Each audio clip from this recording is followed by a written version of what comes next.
Three dimensional geometry का second part देख रहे हैं और इस वीडियो में हम आपको प्लेन के बारे में बताने वाले हैं।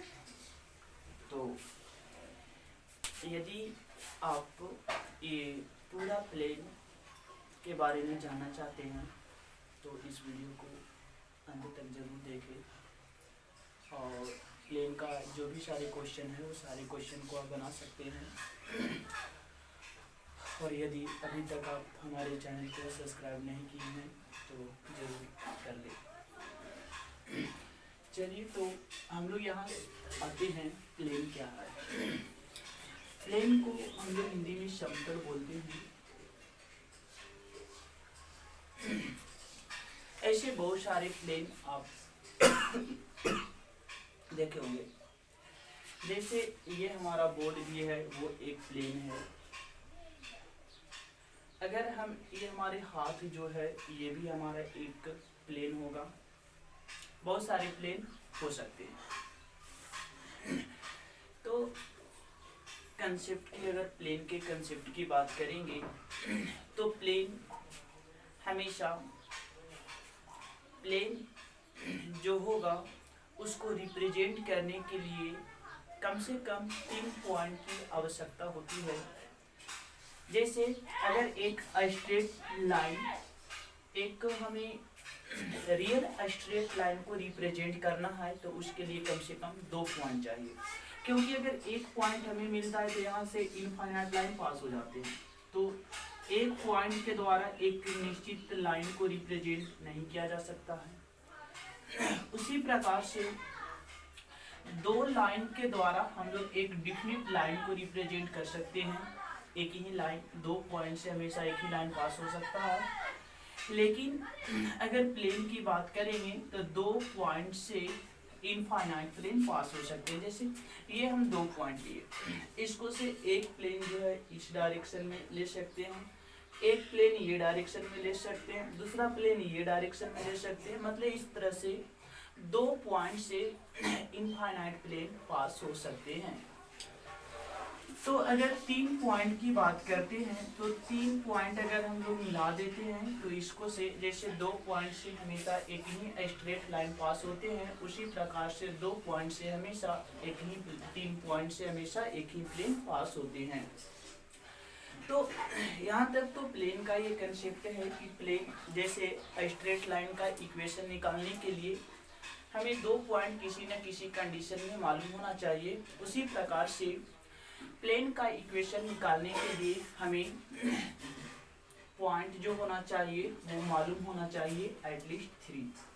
तो 2 तो डिफिनिट पॉइंट होगा और एक हमारा रेफरेंस पॉइंट दिया हुआ रहेगा। जैसे हम लोग यहाँ पर ले रहे हैं equation of plane in normal form,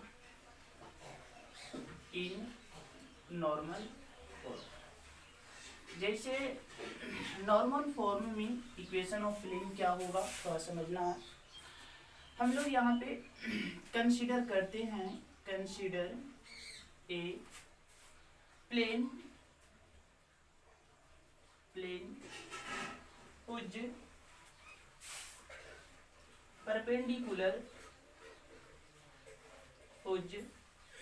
perpendicular distance from the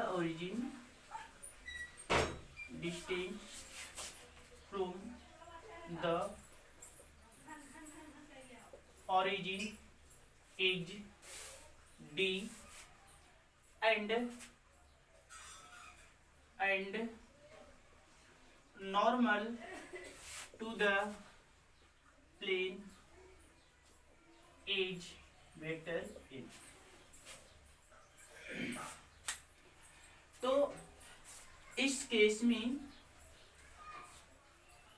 आपको निकालने के लिए आता है इक्वेशन ऑफ प्लेन। तो आप कैसे निकालेंगे, जैसे थोड़ा सा समझ लेते हैं। मान लेते हैं कि ये हमारा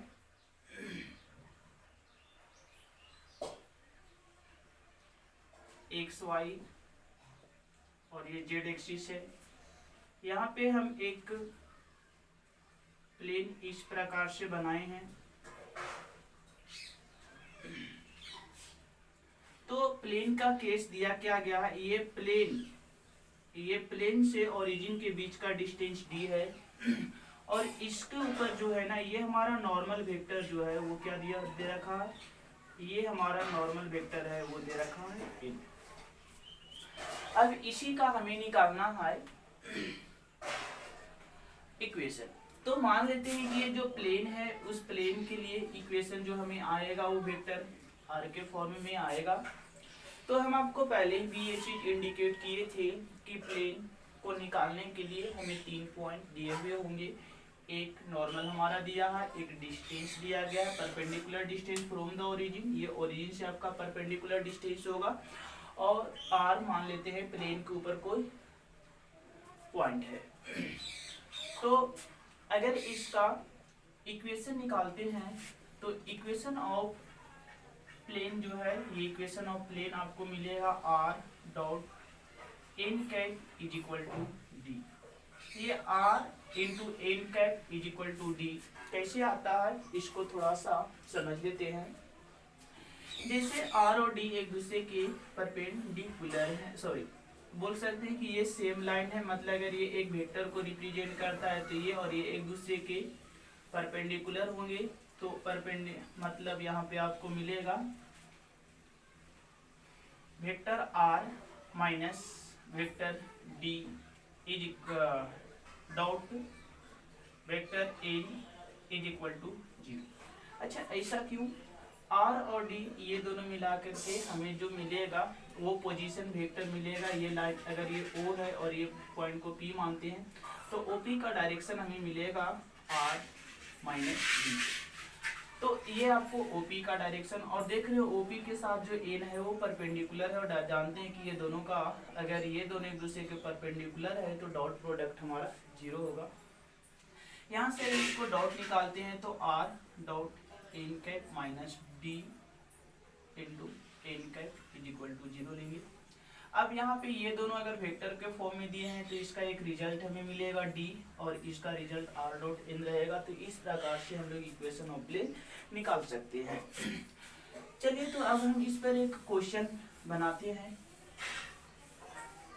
तो ये तो आपका r डॉट n जो था वो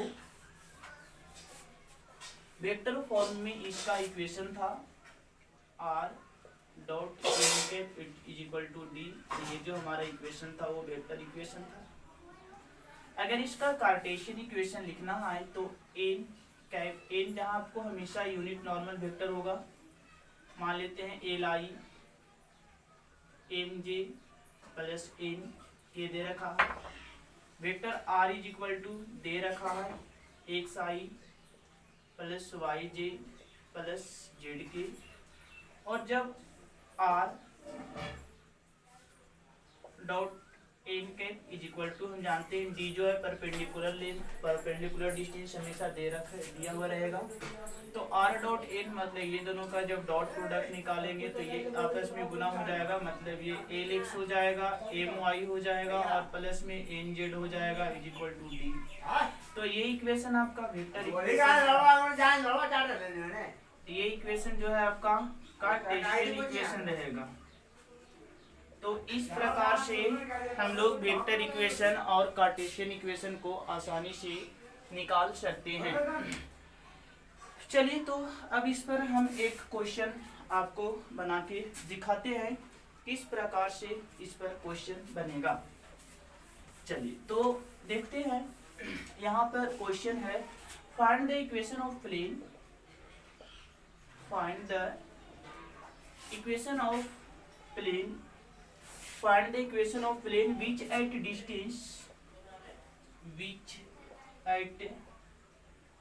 distance जिसका डिस्टेंस है ऑफ 6 बाई रूट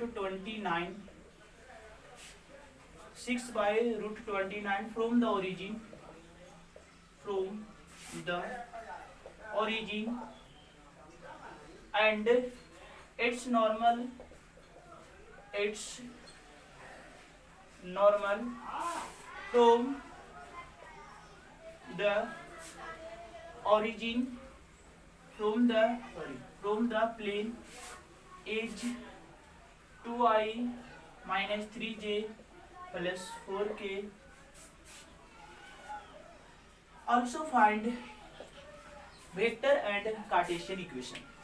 तो ध्यान देना है, यहाँ पे कर सकते हैं क्योंकि हमारा जो है वो d दे रखा है 6/√29 और यहाँ पे वेक्टर n जो है ये दे रखा है हमें 2i minus 3j plus 4k।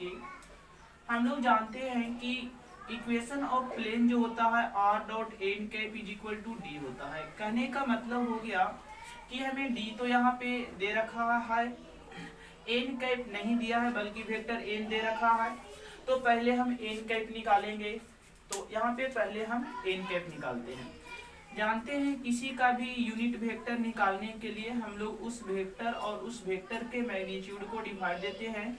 तो यहाँ पे n जो है वेक्टर वो हमारा दे रखा है 2i minus 3j और प्लस 4k और y इसी वेक्टर का मैग्नीट्यूड निकालेंगे तो अंडर रूट 2 का स्क्वायर 4 मिलेगा, माइनस 3 का स्क्वायर 9, 4 का स्क्वायर 16, यानी ये जो वेक्टर n कैप है ये आपको मिल गया 2/√4 9 16 सबको ऐड कर देंगे तो 29i minus 3/√29j plus 4/√29 into k। तो ये आपको मिल गया n कैप। और हमारा जो इक्वेशन ऑफ प्लेन है, इक्वेशन ऑफ प्लेन ये हो जाएगा, पहले हम इसको वेक्टर फॉर्म में लिख देते हैं। वेक्टर फॉर्म में हमारा होता है vector r.n cap is equal to D.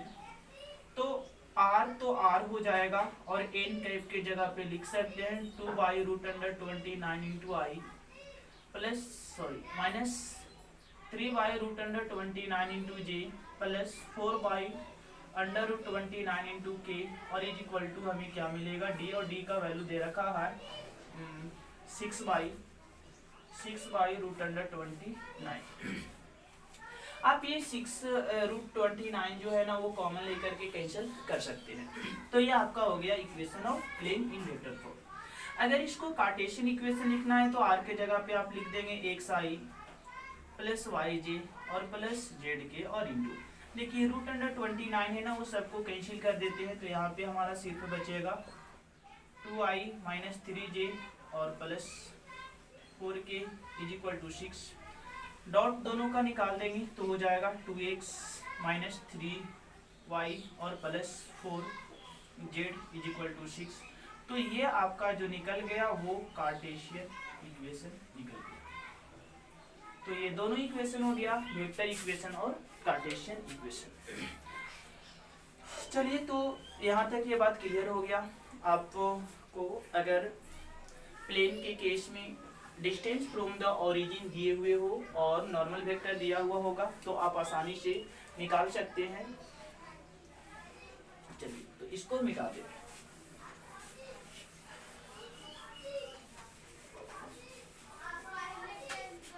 आगे जो है एक और क्वेश्चन लेते हैं, जिस क्वेश्चन में आपको प्लेन का इक्वेशन दिया हुआ होगा और उस प्लेन का डायरेक्शन कोसाइन निकालने के लिए बोलेगा। Find the direction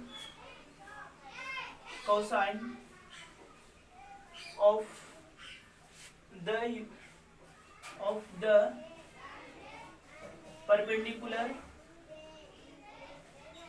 perpendicular to the plane is minus 6i plus 3j plus 2k is equal to 1। तो देखिए अगर आपको डायरेक्शन कोसाइन निकालने होंगे तो बस आपको ज्यादा कुछ नहीं करना है। बस करना क्या है, आप सबसे पहले इसको चेंज कर देंगे। सबसे पहले आप वेक्टर n लिखेंगे। वेक्टर n जो है ये हम गलत लिख दिए, x y z। n जो होगा x y z को हटा देंगे और i j k को वहां पे लगा देना है। वो जो होगा वो वेक्टर n हो जाएगा 6i plus 3j plus 2k। ये जो है ये आपको मिलेगा वेक्टर एन। अब एन का हमें क्या निकालना है, डायरेक्शन कोसाइन। तो डायरेक्शन कोसाइन का जैसा कि आप डिफिनेशन जानते हैं कि डायरेक्शन कोसाइन जो होता है वो यूनिट वेक्टर का कंपोनेंट होता है। तो सबसे पहले आप इसको कन्वर्ट करेंगे यूनिट वेक्टर में। यूनिट वेक्टर में लाने के लिए आप एन का मोड निकालेंगे तो आ जाएगा अंडर रूट 36 माइनस 6 का स्क्वायर 36, 9 का स्क्वायर 3 का स्क्वायर 9, 2 का स्क्वायर 4। कैलकुलेट करेंगे ये आपको 49, दैट मीन्स ये आपको 7 आ जाएगा। तो ये आपको एन का मोड आ जाएगा और n cap is equal to हो जाएगा vector n by mod of n. तो वेक्टर एन आपको दे रखा है -6i plus 3j plus 2k और बाई मोड जो है वो हमारा 7 आ गया है। तो vector n is equal to आपको मिल गया -6/7i प्लस 3/7 इंटू जे प्लस 2/7 इंटू के। इसलिए आपको अगर डायरेक्शन को साइन निकालना है तो बस आई जे के को हटा देंगे, -6/7 3/7 2/7। तो यही आपका निकल गया डायरेक्शन कोसाइन। तो ये आपका आंसर हो गया। चलिए तो आप ये चीज सीखे कि अगर कोई प्लेन दिया हुआ होगा, प्लेन का इक्वेशन दिया हुआ होगा तो हम लोग आसानी से उसका डायरेक्शन कोसाइन निकाल सकते हैं, क्योंकि एन जो है वो आपको डायरेक्शन रेशियो उस प्लेन का देता है। चलिए तो अब आगे हम लोग देखते हैं और आगे इस बात को समझते हैं। कुछ और भी क्वेश्चन देखते हैं जो इससे रिलेटेड होगा। जैसे क्वेश्चन में दे रखा है आपको प्लेन का इक्वेशन दे देगा और बोलेगा कि distance from the origin find करें, find the distance from the origin. जैसे क्वेश्चन में दे रखा है find the distance from the origin, find the distance from the origin.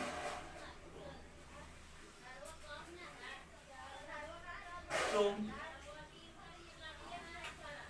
Plane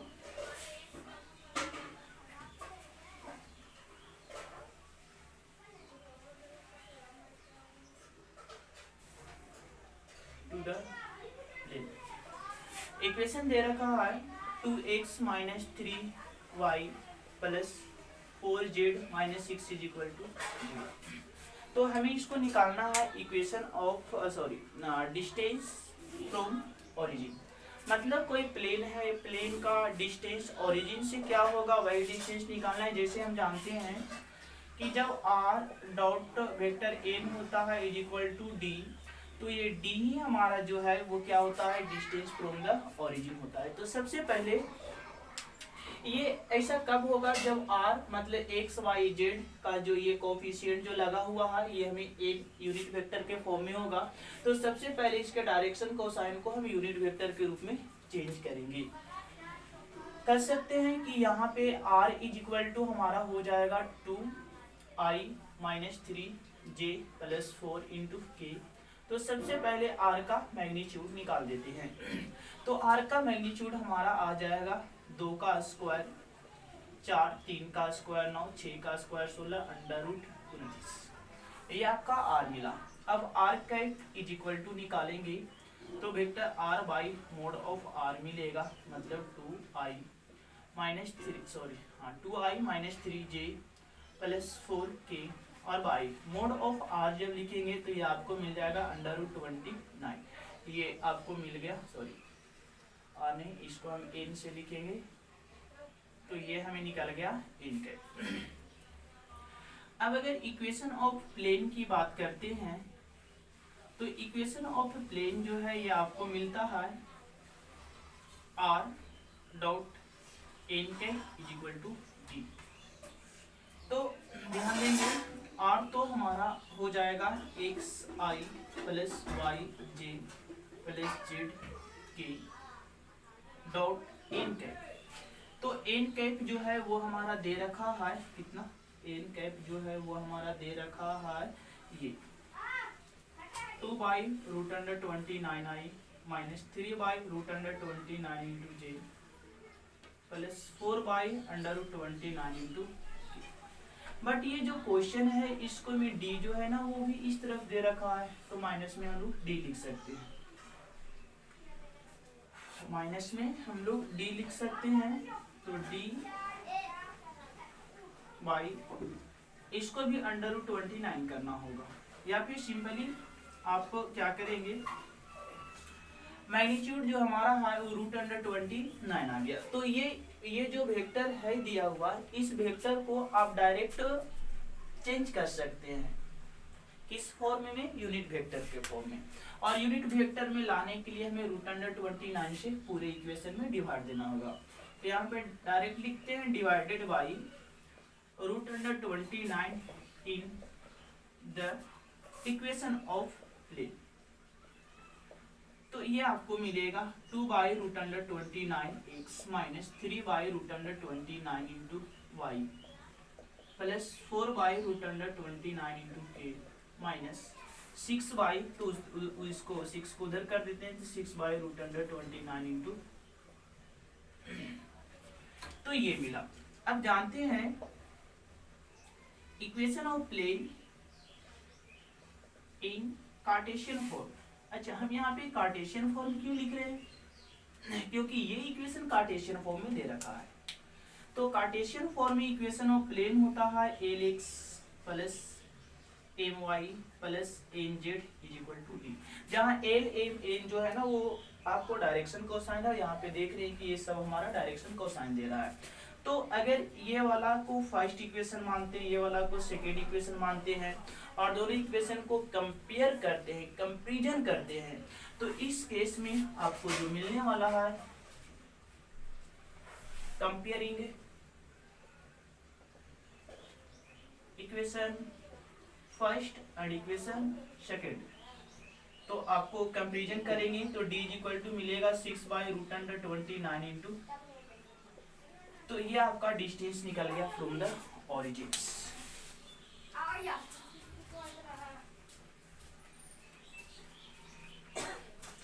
तो यहाँ तक ये क्लियर हो गया। अब हम लोग इसके आगे की बात करते हैं। जैसे अभी और भी क्या है, प्लेन का इक्वेशन दे देता है और आपको फुट ऑफ परपेंडिकुलर डिस्टेंस निकालने के लिए बोलेगा फ्रॉम द ओरिजिन्स।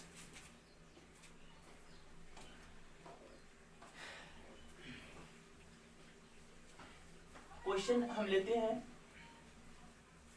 जैसे क्वेश्चन बोलता है find the foot coordinate of foot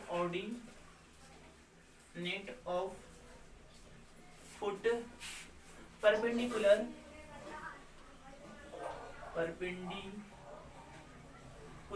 distance, foot of perpendicular distance from, draw from the origin, draw from the origin to the plane,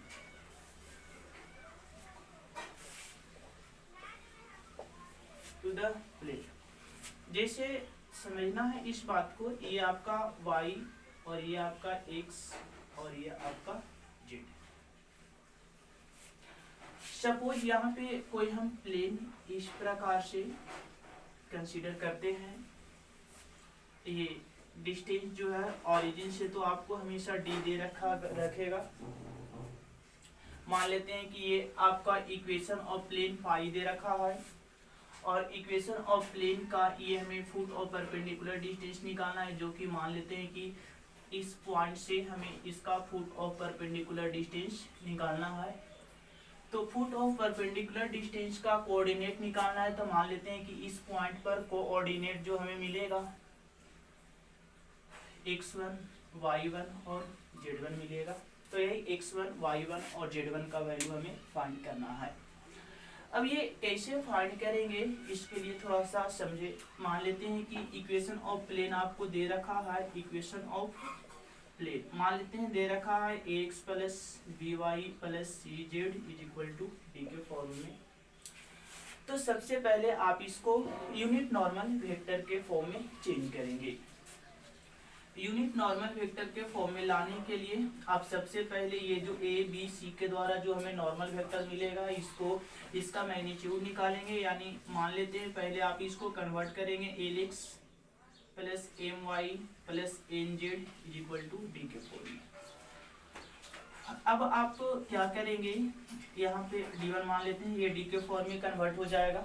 अब foot of perpendicular distance निकालने के लिए आप चलेंगे, ये जो x का वैल्यू है आप लिखेंगे x1 by L plus y1 by M plus z1 by N और is equal to D, sorry is equal to आप कंसीडर कर लेंगे के, और यहाँ से सोल्व करेंगे तो x1 इज इक्वल टू आपको मिलेगा l के, y1 इज इक्वल टू मिलेगा m के,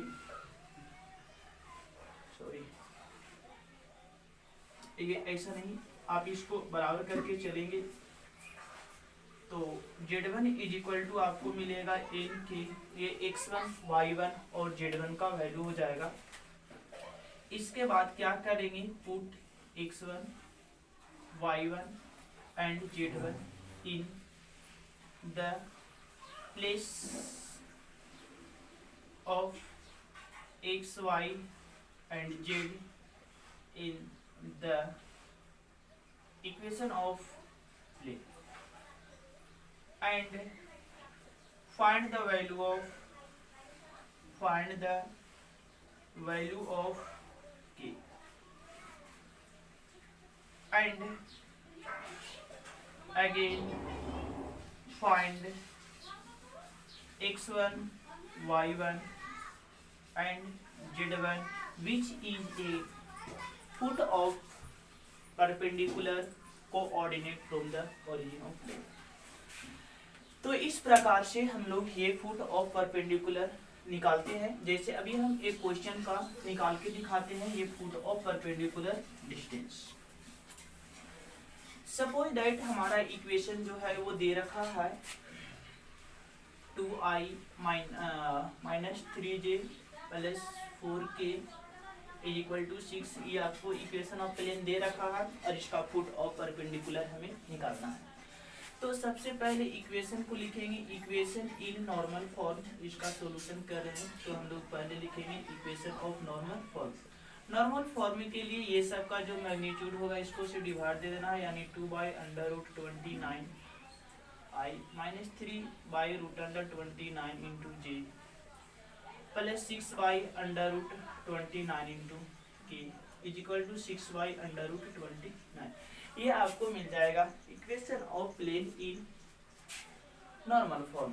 अब फुट ऑफ परपेंडिकुलर जो डिस्टेंस कोऑर्डिनेट जो होगा x1 y1 z1 होगा, तो हम लोग डायरेक्ट लिखेंगे x1 y l का वैल्यू हमें 2 बाई रूट अंडर 29 मिला is equal to y1 y, ये माइनस में 3 मिलेगा, बट हमें इसका वैल्यू मैग्नीट्यूड डायरेक्ट देखना है, हमें इसका डायरेक्शन से मतलब नहीं होगा, सॉरी ये माइनस 3 बाई रूट अंडर 29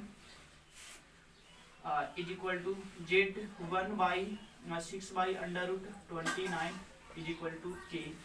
यहाँ से x1 is equal to 2 by under root 29 I sorry k मिलेगा, y1 का value minus 3 by root under 29 into k मिलेगा प्लस सॉरी, और यहाँ से z1 का value 6 by under root 29 into k मिलेगा। अब ये सब सभी का वैल्यू हम लोग इस इक्वेशन में यहाँ पे पुट कर लेते हैं, तो पुट करके देखते हैं यहाँ पे ये सभी का वैल्यू क्या मिलता है हमें।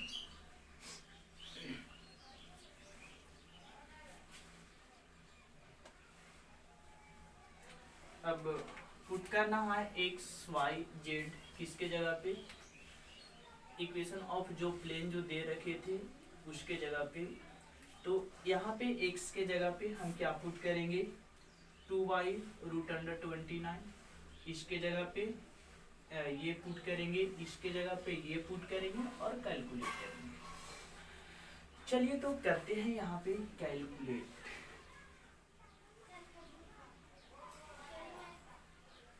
तो आपको मिलेगा 2 इंटू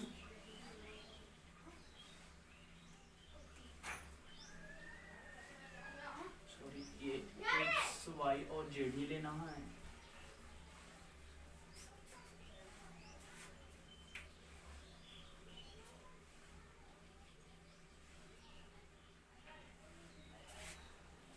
करते हैं पुट 2 गुने एक्स के जगह 2/√29 एक्स के जगह पर आ जाएगा 2/√29 माइनस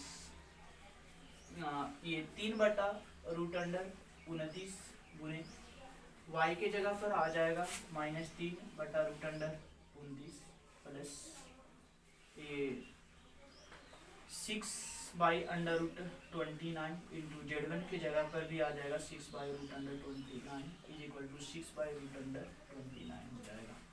कैलकुलेट करेंगे ये 2/29 हो जाएगा, माइनस माइनस प्लस हो जाएगा 9/29 प्लस ये आपको ये सबके साथ के मल्टीप्लाई होगा तो हम के को कॉमन कर लेते हैं। तो यहाँ पे 36 गलत कर दी, ये 4 था, ये आपका 4 था तो यहाँ पे 4 ही रहेगा।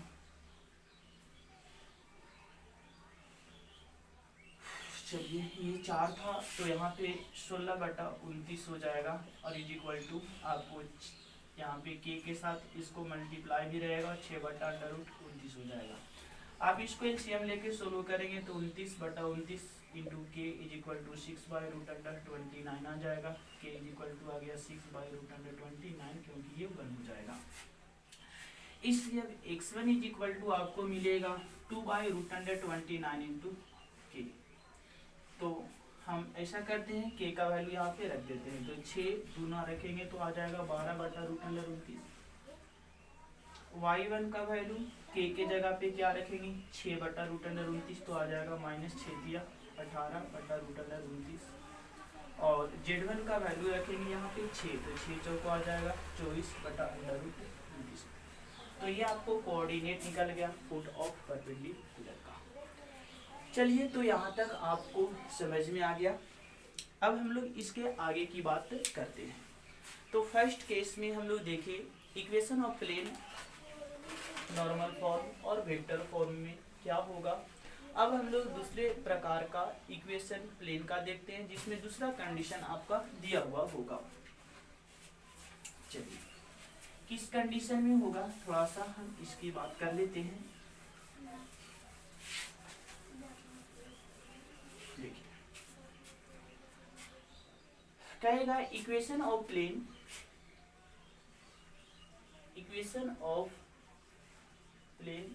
Perpendicular to a given vector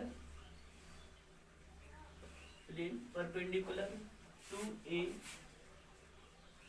given vector and passing through the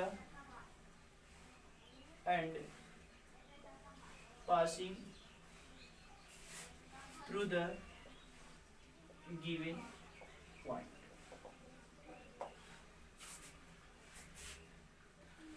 आपको ये जो है वो passing through the given point एक पॉइंट होगा जहां से ये आपको पास करेगा।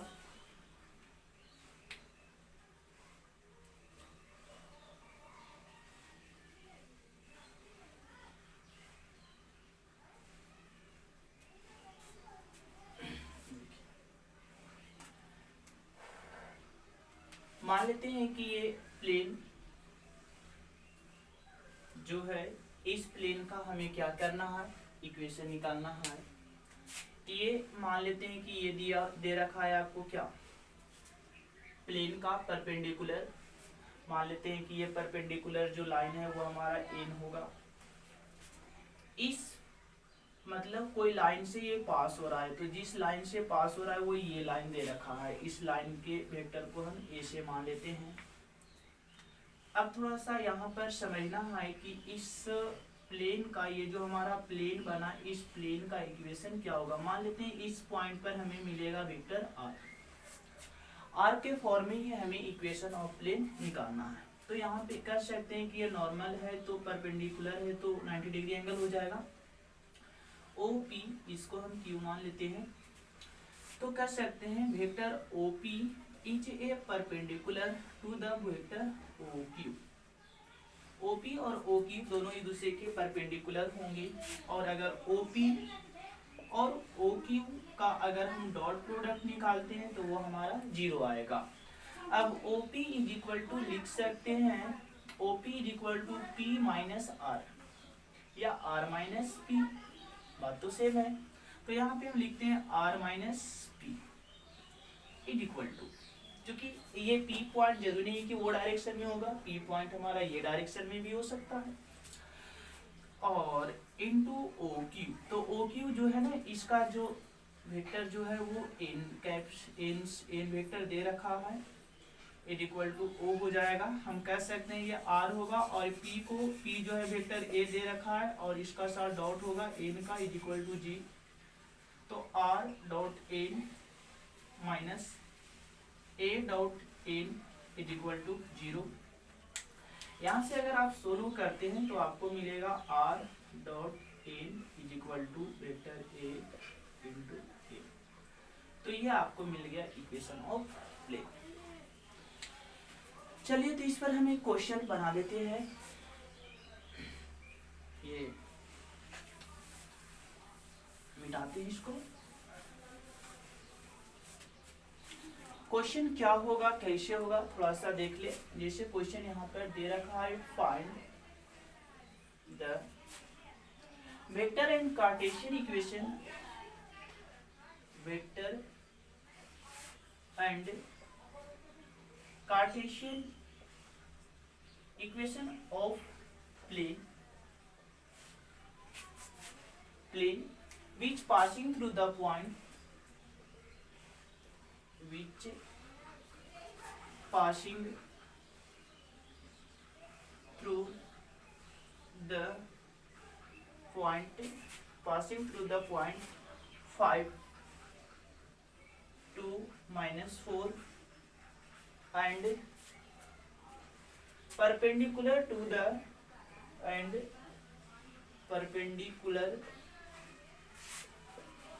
the direction ratio is 2 3 minus 1। थोड़ा समझना है किस पॉइंट से पास होगा, तो जिस पॉइंट से पास होगा उसको हम वेक्टर A से लिखेंगे। तो पास हुआ है इस पॉइंट से, तो ये पॉइंट हमारा वेक्टर A हो जाएगा 5i plus 2j minus 4k। और जहां जिसके परपेंडिकुलर है उसको वेक्टर n से लिखना है। वेक्टर n आपको मिलेगा 2i plus 3j minus 1 into के, दैट मीन्स सिर्फ k लिखेंगे। हम जानते हैं कि इक्वेशन ऑफ प्लेन जो है इस फॉर्म में, इक्वेशन ऑफ प्लेन आपको बताए r dot n is equal to a dot n। तो r डॉट n, तो r हमारा r होगा, n जो है वो दे रखा है 2i plus 3j minus k is equal to a dot n। तो a डॉट n मतलब ये दोनों का जब डॉट निकालेंगे तो आ जाएगा 5 दूना 10 माइनस प्लस 3 दूना 6 माइनस माइनस प्लस हो जाएगा 4। तो ये आ गया r dot 2i plus 3j minus k is equal to, इसको अगर जोड़ देते हैं तो ये आपको 20 हो जाएगा। तो ये आपको आ गया कौन सा इक्वेशन, वेक्टर इक्वेशन। अब इसको हम लोग, ये जो वेक्टर इक्वेशन हमारा है इसको कार्टेशियन इक्वेशन के फॉर्म में लिखना है। जैसे कार्टेशियन इक्वेशन के फॉर्म में लिखेंगे तो r के जगह पे हमारा आ जाएगा xi plus yj plus zk dot. यहाँ पे ये डॉट आपका हो जाएगा 2i minus plus 3j minus k और इज इक्वल टू आपको 20 दे रखा है। ये हम कर रहे हैं कार्टेशियन इक्वेशन के लिए। तो अब ये दोनों का डॉट निकालते हैं तो आ जाएगा 2i plus 3j, sorry 2x plus 3y minus z is equal to 20। तो ये आपका हो गया कौन सा इक्वेशन, कार्टेशियन इक्वेशन। तो इस प्रकार से हम वेक्टर इक्वेशन और कार्टेशियन इक्वेशन इस पॉइंट का निकाल लिए। चलिए तो अब हम लोग आगे की बात करते हैं। इसको क्लियर हो गया। अब जो है वो आपको क्या है कि दे रखा होगा कोई प्लेन का इक्वेशन, और प्लेन का इक्वेशन जब दिया हुआ रहेगा तो उस केस में हमें निकालना होगा कि वो plane x axis, y axis, z axis को किस पॉइंट पर इंटरसेप्ट कर रहा है। तो यहाँ पे हम आपको बताने वाले हैं interception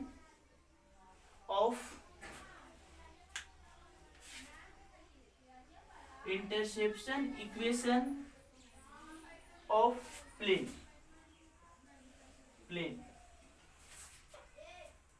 interception equation of plane का इंटरसेप्शन इक्वेशन हम निकाल लेंगे यहाँ पर।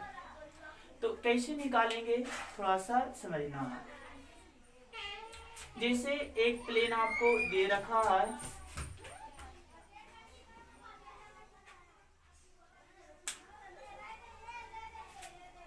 मान लेते हैं कि ये आपको हो गया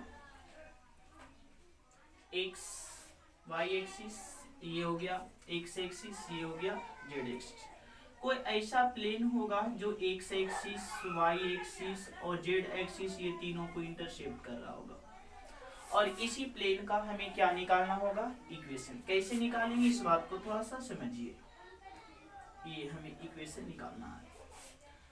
अगर इस पॉइंट की बात करेंगे तो मान लेते हैं इस पॉइंट का कोऑर्डिनेट a 0 0 हो जाएगा, इस पॉइंट का कोऑर्डिनेट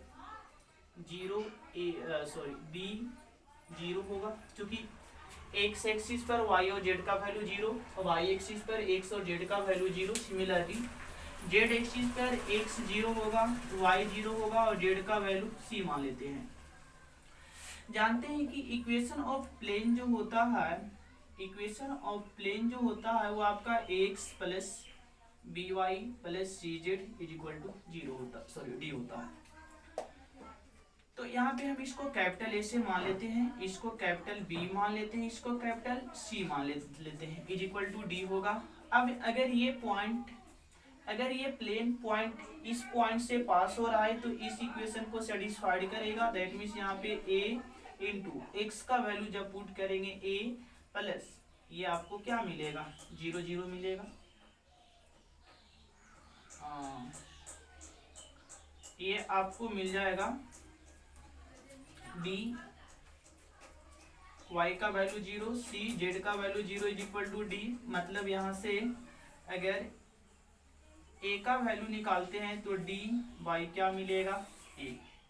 सिमिलरली अगर b का वैल्यू निकालेंगे तो आपको d बाई b मिलेगा, c का वैल्यू आपको d बाई c मिलेगा। अब क्या करना है, ये जो इक्वेशन हमारा जो है इस इक्वेशन में a b c d तीनों का वैल्यू पुट कर देते हैं। Put a b and c in equation first. तो हमारा यहाँ पे आ जाएगा a का वैल्यू आ गया d by a into x plus b का वैल्यू आ गया d by b into y plus c का वैल्यू आ जाएगा d by c into z is equal to d।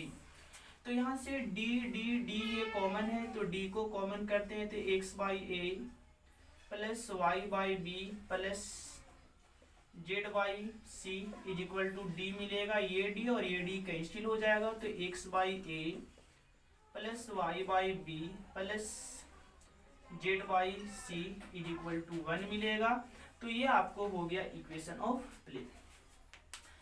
तो अभी हम आपको समझाए कि equation of plane interception form में किस प्रकार से निकालते हैं।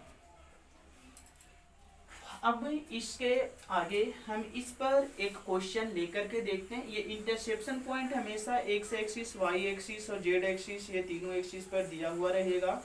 कई बार क्या होता है कि प्लेन का इक्वेशन दिया हुआ होगा और बोलेगा कि बताइए कि ये प्लेन एक्स एक्सिस को किस पॉइंट पर काटेगा, वाई एक्सिस को किस पॉइंट पर काटेगा, जेड एक्सिस को किस पॉइंट पर काटेगा, और आपको ये पॉइंट भी निकालने के लिए दिया हुआ हो सकता है क्वेश्चन में। तो ये सब चीज हम कैसे करते हैं थोड़ा सा इसको देख ले।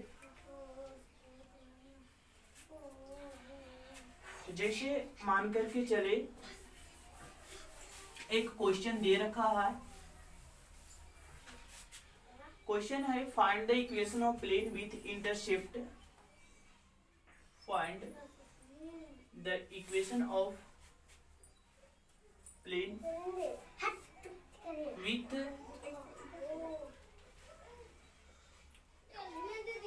Intercept 2, 3 and 4 on the x, y and z axis respectively.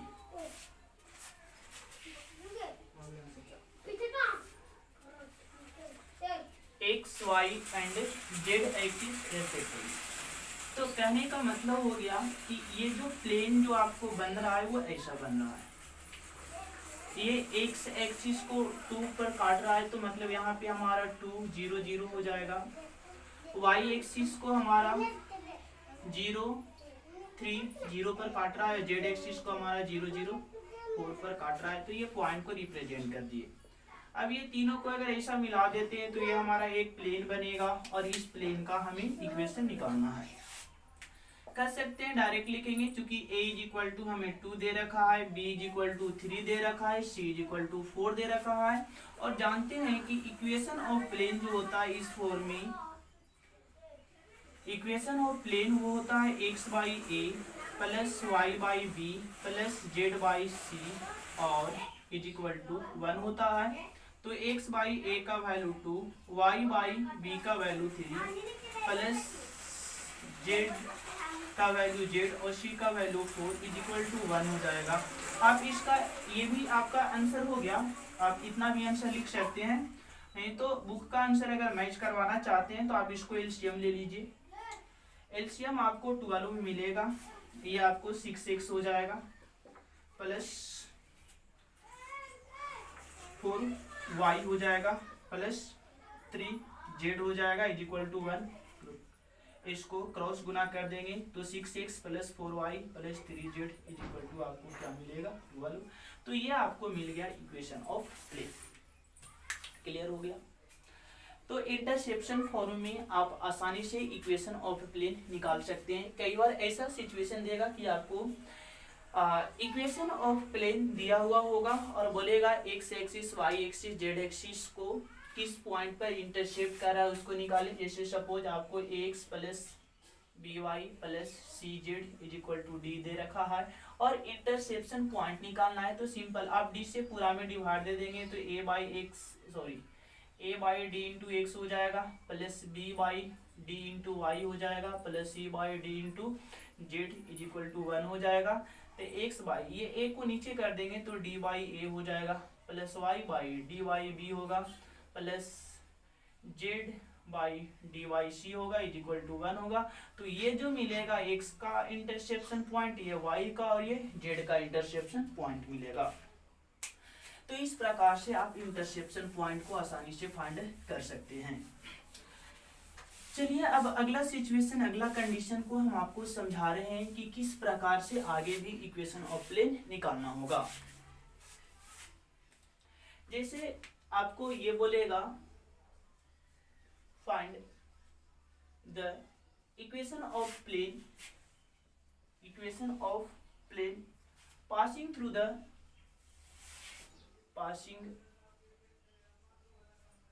Through the intersection of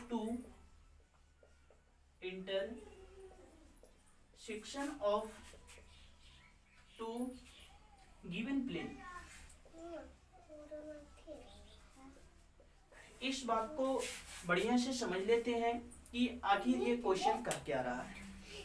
suppose आप थोड़ा सा समझते हैं, मान लेते हैं कि ये हमारा एक प्लेन है, एक प्लेन हमारा ये हो गया, ये दिखाई दे रहा है, ये एक प्लेन हमारा हो गया, दूसरा प्लेन हमारा ये हो गया। तीसरा एक ऐसा प्लेन होगा जो देखिए ये प्लेन और ये प्लेन एक दूसरे को यहाँ पे इंटरसेप्ट कर रहा है। मान लेते हैं कि तीसरा प्लेन जो होगा ना वो ये जहाँ पे इंटरसेप्ट किया ये वहीं से क्रॉस कर रहा है। जैसे मान के चले, इसको रख देते हैं, एक प्लेन हमारा ये है इधर से,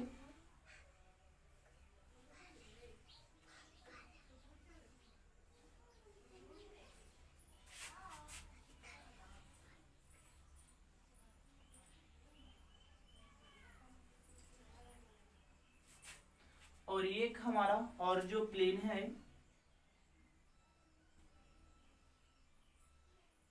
ऐसा है। मतलब ये प्लेन जो दोनों प्लेन एक दूसरे को इंटरसेप्ट कर रहे हैं, वहां से हमारा ये तीसरा प्लेन पास हो रहा है। मान लेते हैं इसका इक्वेशन पाई 1 दे रखा है, इसका इक्वेशन पाई 2 दे रखा है, इसका इक्वेशन पाई 3 आएगा। तो अब आखिर इसका इक्वेशन कैसे निकालते हैं। सपोज दैट आपको पाई 1 दे रखा है, पाई 1 यानी फर्स्ट प्लेन का जो इक्वेशन है वो दे रखा है r dot n1 is equal to d1। दूसरा पाई 2 जो है ये दे रखा है आपका, ये जो है ना ये पाई 1 हो गया, मतलब फर्स्ट प्लेन का equation. r dot n2 is equal to d2 जो है ये आपको दे रखा है पाई 2 यानी सेकेंड इक्वेशन। हमें r dot n is equal to d ये निकालना है पाई 3 यानी थर्ड इक्वेशन। ये थर्ड इक्वेशन हमें फाइंड करना है। ये कैसे फाइंड करेंगे इसके लिए ध्यान देना है। आप करेंगे क्या, आप लिखेंगे r dot n1 plus lambda n2। यहाँ लैम्डा किसके साथ लगाए हम, n2 के साथ। लैम्डा किसके साथ आया, n2 के साथ, is equal to d1 plus lambda d2। अगर यहाँ पे लैम्डा आप n1 के साथ लगाए तो यहाँ पे लैम्डा किसके साथ लगाएंगे, d1 के साथ। तो अब क्या करेंगे, r is equal to n1 plus lambda n2 होगा, d1 प्लस लैम्डा d2 होगा। अब ये पूरी इक्वेशन को सोल्व करेंगे और सोल्व करके लैम्डा का वैल्यू फाइंड करेंगे और ये हमारा रिजल्ट आ जाएगा। तो अभी हम ला करके एक क्वेश्चन के लिए दिखाते हैं किस प्रकार से आप का क्वेश्चन होगा। कहता है find the vector and Cartesian equation. Question दे रखा है find the vector and Cartesian equation. हमें वेक्टर इक्वेशन भी निकालना है और कार्टेशियन इक्वेशन भी निकालना है of plane which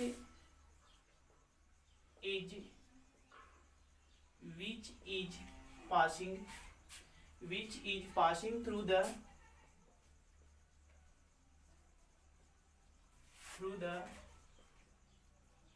intersection point, passing through the intersection of the plane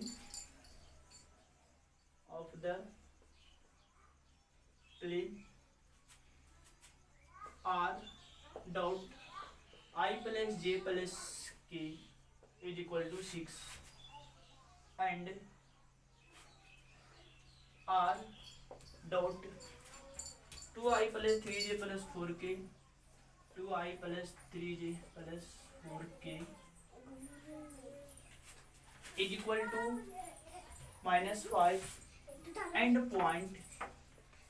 and point और आपको पॉइंट जो है वो दे रखा है 1 1 1। अब थोड़ा सा यहाँ पर ये बात को समझना होगा कि आखिर इसका हम कह सकते हैं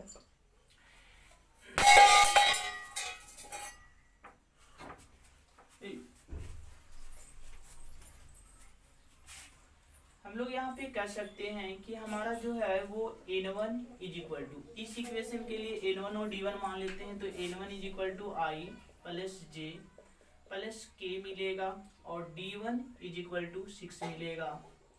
n2 इज इक्वल टू आपको 2i plus 3j plus 4k मिलेगा और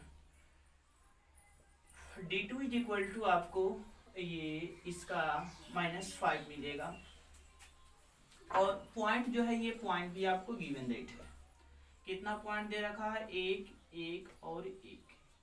हम जानते हैं कि इक्वेशन ऑफ प्लेन इस केस में होता है इंटरसेक्शन के फॉर्म में। जब दो प्लेन एक दूसरे को जहां पर इंटरसेक्ट करेंगे उसके केस में इक्वेशन ऑफ प्लेन होता है r dot n1 plus lambda into is equal to d1 plus lambda. तो r के जगह पे हम लिख देते हैं xi। अच्छा, अभी ये r के जगह पे हम एक स्टेप में r ही लिखते हैं। n1 जो है ये हमारा हो जाएगा i plus j plus k, है ना। ऐसा करते हैं ना, हम ये r को दोनों को साथ मल्टीप्लाई लेते, r डॉट आ जाएगा n1 plus lambda into r dot n2 और is equal to d1 plus lambda d2। चलिए अब वैल्यू रखते हैं। तो r के जगह पर हमारा आ जाएगा xi yj zk और n1 के जगह पर हम ये वैल्यू को लिख देते हैं। हमारा आ जाएगा i प्लस जे प्लस के प्लस लैम्डा। फिर r के जगह पे लिख देंगे xi plus yj plus zk और डॉट n2 का वैल्यू जो है वो हमारा आ जाएगा यहाँ से ये 2i plus 3j plus 4k is equal to d1 का वैल्यू 6 और लैम्डा, d2 का वैल्यू हमारा -5 है। तो हम इसको डॉट निकालेंगे तो सिर्फ x आ जाएगा प्लस y प्लस z आ जाएगा, है ना। डॉट में i को i j के j मल्टीप्लाई होता है प्लस लैम्डा इंटू इसको इसके साथ सोल्व करेंगे तो आ जाएगा 2x plus 3y plus 4z is equal to 6 minus 5 lambda. अब क्या करेंगे, यहाँ यहाँ से x हमारा कॉमन है या फिर पुट कर देंगे पॉइंट को। पॉइंट हमारा दे रखा है 1 1 1, तो x y z सबका वैल्यू 1 रखेंगे तो यहाँ 1 प्लस 1 आ जाएगा प्लस लैम्डा इंटू यहाँ पे 1 1 रखेंगे तो आ जाएगा 2 plus 3 plus 4 is equal to 6 minus 5 lambda. तो अब क्या करना है आपको,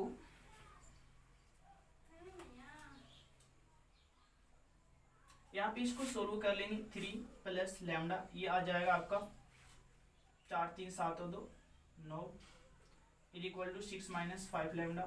ये 6 3 इधर 5 इधर 9 और 5 ये आपका 14 लैम्डा, ये 3 हो जाएगा लैम्डा इज इक्वल टू 3/4। तो यहाँ से हमारा लैम्डा का वैल्यू आ गया। अब हम क्या करते हैं कि ये वाला जो इक्वेशन आया था इसको हम फर्स्ट इक्वेशन मान लेते हैं और लैम्डा का वैल्यू ले जाकर के ये जो हमारा फर्स्ट इक्वेशन है उस इक्वेशन में पुट कर देते हैं। Put lambda in equation first. तो लैम्डा का वैल्यू फर्स्ट इक्वेशन में रखेंगे तो हमारा आ रहा था x plus y plus z plus lambda का वैल्यू आया 3/14 into 2x plus 3y plus 4z is equal to 6/-5 into 3/14। तो अब इसको सोल्व करते हैं। इसके नीचे 1 एलसीएम हो जाएगा 14, ये हो जाएगा 14x 14y 14z।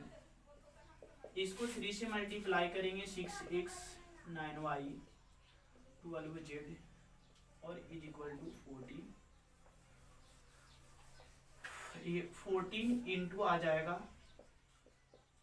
14 को 6 के साथ मल्टीप्लाई करेंगे 84 माइनस 15, 14 से 14 कैंसिल हो जाएगा। ये x को ऐड कर दीजिए 20x प्लस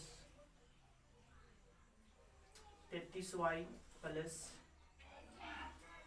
26 जेड, सॉरी ये 23 हो जाएगा, इज इक्वल टू 84 में से 15 जाएगा तो ये आपको 6 और 9, तो ये आपको निकल गया इक्वेशन ऑफ प्लेन। यहाँ तक किसी प्रकार का प्रॉब्लम नहीं आनी चाहिए, इक्वेशन ऑफ प्लेन को आप आसानी से निकाल सकते हैं, ऐसा क्वेश्चन रहेगा तब। अब हम लोग आगे की बात को देखते हैं, बहुत इंपॉर्टेंट आगे बात होने वाला है। जैसे अगर आपका 2 पॉइंट दिया हुआ हो, 2 लाइन दिया हुआ हो और दोनों लाइन कब एक दूसरे के को प्लेनारिटी होते हैं, मतलब एक ही प्लेन में दोनों लाइन कब होंगे। यहाँ पर आपको याद रखना है कंडीशन 2 को प्लानरिटी ऑफ 2 लाइन। जैसे एक लाइन दे रखा है r is equal to a1 plus lambda b1 और दूसरा लाइन दे रखा है r is equal to a2 plus lambda b2। देखिए एक ही प्लेन में होने का मतलब कि जो आपको a2 माइनस a1 जो मिलेगा इसका क्रॉस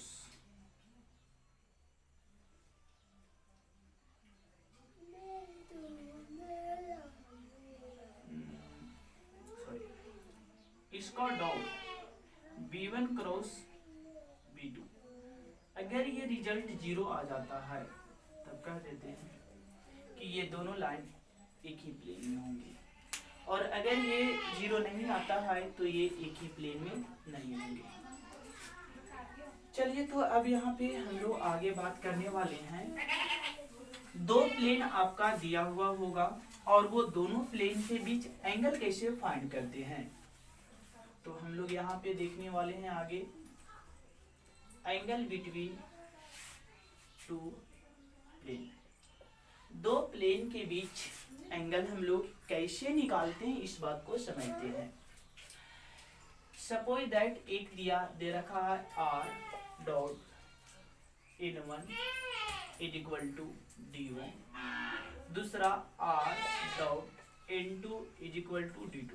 तो देखिए ये d1 और d2 जो है ना वो क्या है, d1 और d2 जो है वो एक प्रकार का डिस्टेंस है, और एंगल निकालने के लिए हमें प्लेन का डायरेक्शन चाहिए। तो सिंपल थोड़ा समझेंगे, ये n1 और n2 जैसे ये प्लेन है तो प्लेन का ये परपेंडिकुलर है, तो निश्चित है कि ये प्लेन अगर यहाँ पे एक प्लेन ये है और दूसरा प्लेन अगर इस प्रकार से देते हैं तो इसका परपेंडिकुलर इधर से जाके एक दूसरे को क्रॉस करेगा।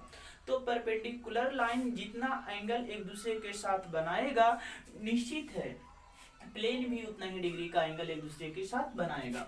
इसलिए हम लोग ये प्लेन के बीच में एंगल निकालना है तो आप दोनों नॉर्मल के बीच का एंगल निकाल दीजिए। तो हम कह सकते हैं कि अगर n1 और n2 के बीच हमें एंगल निकालना है तो सिंपल होता है n1 dot n2 is equal to magnitude of n1 into magnitude of n2 is equal into cos theta. तो एक चीज ध्यान देना है, ये cos theta is equal to हमें मिलेगा n1 dot n2 by n1 का मैग्नीट्यूड और n2 का मैग्नीट्यूड। ये एंगल हमेशा 90 डिग्री से छोटा होता है इसलिए इसको आप मोड में लगा देंगे। अब यहाँ से इसको सोल्व करके और आप थीटा का वैल्यू निकाल देंगे, जो आएगा वही आपका हो जाएगा एंगल बिटवीन 2 प्लेन। यहाँ तक प्रॉब्लम क्रिएट नहीं होनी चाहिए। आगे हम लोग देखने वाले हैं angle between plane and line. पहले हम लोग ऑलरेडी ये पढ़ चुके हैं, एंगल बिटवीन 2 लाइन, 2 लाइन के बीच एंगल निकालना रहता था तो r इज इक्वल टू ये चलता था a1 प्लस लैम्डा b1 और r is equal to a2 plus lambda b2 ये चलता था। तो अगर यहाँ पे हमको ये दोनों के बीच के एंगल निकालना है तो बस ये b1 और b2 को कंसीडर करते थे। अब हम लोग को जो एंगल निकालना है वो एक प्लेन और एक लाइन के बीच में, तो यहाँ पे बनाते हैं angle between line and plane. तो लाइन का इक्वेशन आपको देता है r is equal to a1 plus lambda b1 और प्लेन का इक्वेशन देता है r dot n1 is equal to d।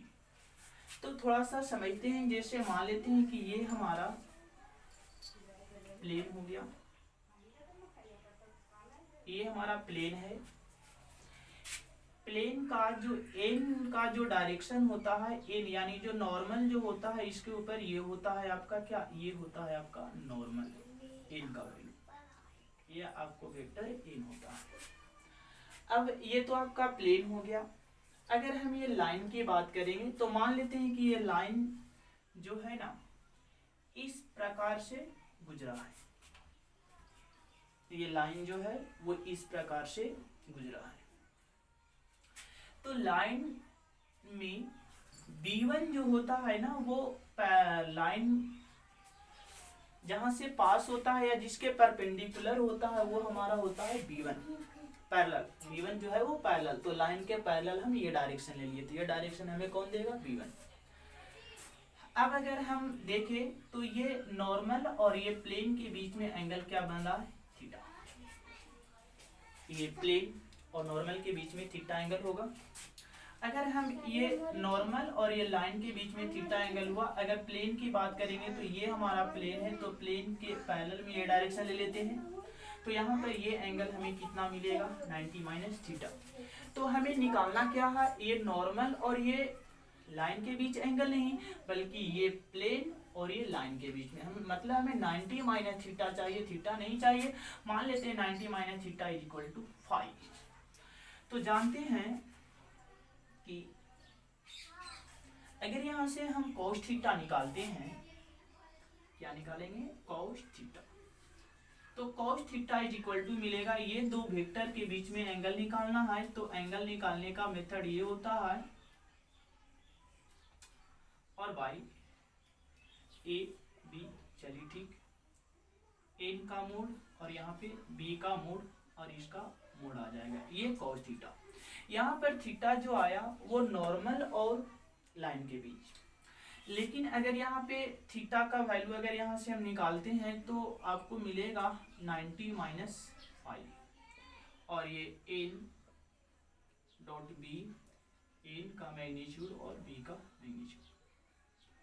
cos 90 minus theta हमारा साइन थीटा यानी साइन फाई होता है, तो sine phi is equal to n dot b by mod of n into mod of b, ये मिला आपको साइन फाई। अगर यहाँ से फाई निकालते हैं तो क्या मिलेगा, sine inverse n dot b और बटा एन का मोड और बी का मोड, तो ये आपको निकल गया angle between two plane, sorry angle between line and plane.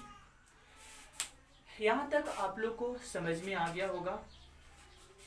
और इसके अलावा हमारा जो पहले का जो वीडियो था उसमें भी हम ये आपको प्लेन का कुछ कंसेप्ट बताए थे। पहले का वीडियो और आज का वीडियो मिला करके हमारा प्लेन जो है वो खत्म हो जाता है। अब थोड़ा सा हम आपको एक चीज और बता देना चाहेंगे कि ये प्लेन है और एक लाइन कहीं से गुजर रहा है, तो ये प्लेन और लाइन के बीच के परपेंडिकुलर डिस्टेंस आपको निकालने के लिए पूछा जा सकता है। तो किस प्रकार से हम लोग लाइन और प्लेन के बीच के परपेंडिकुलर डिस्टेंस को निकालते हैं उसको थोड़ा सा सीख लेते हैं। मान लेते हैं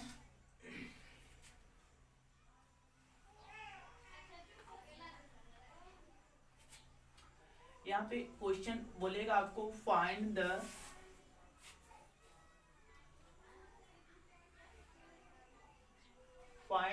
perpendicular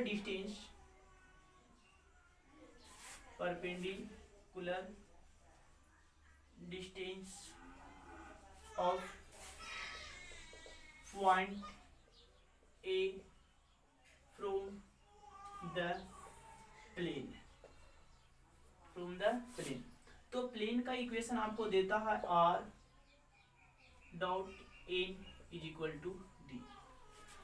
आपको करना क्या है, बस कुछ नहीं, vector a dot n minus d और बाई एन का मोड, ये आपका होता है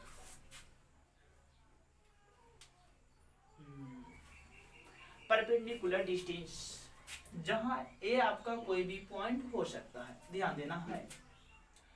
यदि आपको वो पॉइंट कोई भी प्लेन का डिस्टेंस निकालना होगा, किसी भी पॉइंट से नहीं, ओरिजिन से, तो आप डायरेक्ट लिख सकते हैं distance of plane from the origin. तो डायरेक्ट आप लिख सकते हैं ये माइनस डी, क्योंकि ए का वैल्यू 0 हो जाएगा तो ये एन और डी पूरा 0 हो जाएगा, तो माइनस डी बाई एन, और ये पूरा मोड बचेगा, और मोड में होने की वजह से माइनस जो है ना वो प्लस हो जाएगा। तो ये आपका हो जाएगा distance from the origin of any point. चलिए, तो यहाँ तक हमारा ये 3D का जो प्लेन था वो सारा प्लेन खत्म हो चुका है, और प्लेन का जो क्वेश्चन है वो सारे क्वेश्चन आप लोग बनाइए।